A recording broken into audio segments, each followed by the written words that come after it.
You've probably heard stories. Yes. But it all comes from a good place. I've always told my friend Mike that I earned him as a neighbor. I paid my dues in Jersey City, paid my dues, and I earned a good neighbor. I had no idea at the time, like, these were really expensive dues. Thought I would get such a reward of having a fantastic neighbor, but I earned him. I'm honored to have him as a neighbor. And we're pretty tight here. We do things different on the brick. We're tight. Well, we even have a plan for the Armageddon. We worked it out, took it over the summer, and basically, and you're not invited because you don't look at it. When it happens, on your own. when it happens, he's going to grow the food. Because he's got the experience.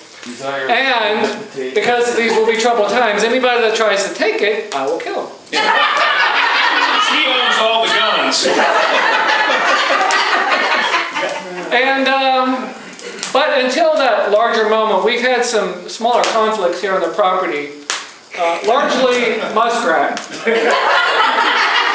Been a big problem. The muskrat have been a big problem. And I'm a hunter. My claim to fame is from my deck with a scope.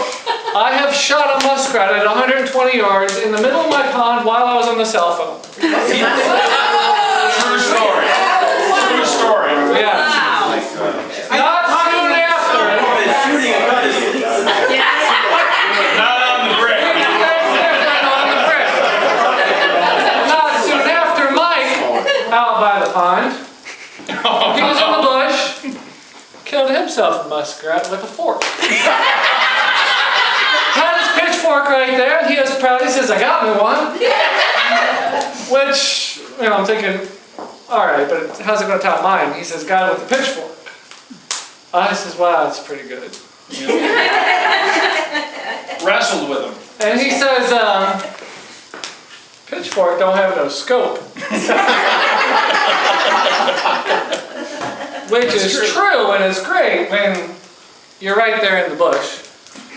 But I'm thinking, I'm talking about our bigger plan here. I'm like, what's this guy going to do when, the world goes bad? Muskrats and big. Things get bad.